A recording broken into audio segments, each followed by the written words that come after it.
أعوذ بالله من الشيطان الرجيم. بسم الله الرحمن الرحيم. ربي زدني علما سبحانك لا علم لنا إلا ما علمتنا إنك أنت العليم الحكيم. قال رب اشرح لي صدري ويسر لي أمري واحلل عقدة من لساني يفقهوا قولي. মহান রব্বুল আলামিনের শাহী দরবারে প্রশংসা করছি যে রব্বুল আলামিন আমাদেরকে এই দ্বীনি মাদ্রাসা উলাদিল কিরাম কেন্দ্রে মডেল মাদ্রাসায় আমরা আজকের ফলাফল ঘোষণা হবে দোয়া মোনাজাত অনুষ্ঠানে শামিল হতে পেরেছি।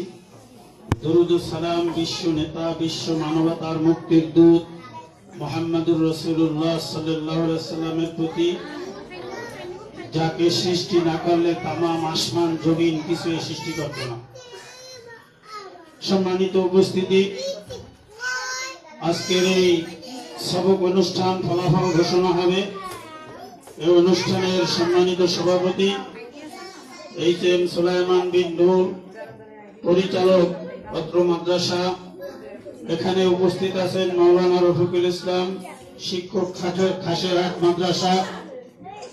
উপস্থিত আছেন উলাদি রিপোর্টার্স ইউনিটির সাধারণ সম্পাদক মোহাম্মদ রাসেল মল্লিক।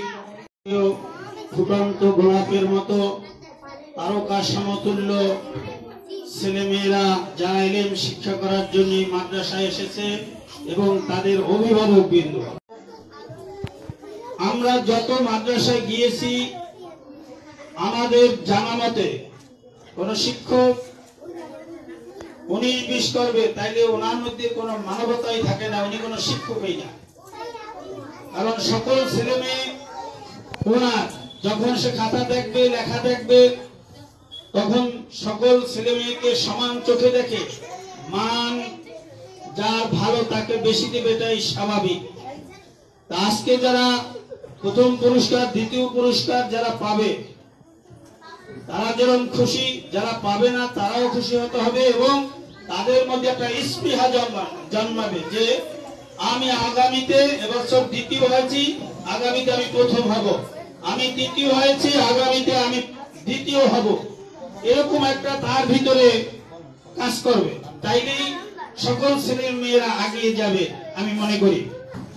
সম্মানিত অভিভাবক বৃন্দ, আপনারা অনেক সম্মানিতা যারা মা বোনেরা আছেন, বাবারা আছেন। ইমাম রাজি রাহিমাহুল্লাহ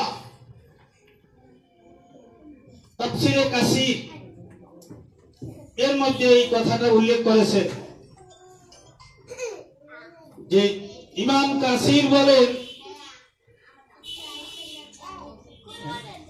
যে তাফসীরের ভিতর কথাটা এইভাবে আসছে, একটা তালবে ইলম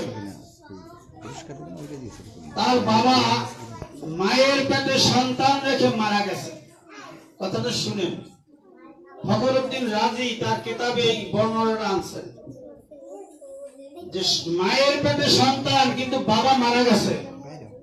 ওই সন্তান যখন বাবা মারা যাওয়ার পর দুনিয়ায় আসছে, ওর মা ওকে মাদ্রাসায় ভর্তি করাইছে। ওই জমানার পয়গম্বর মুসা আলাইহিস সালাতু ওয়াস সালাম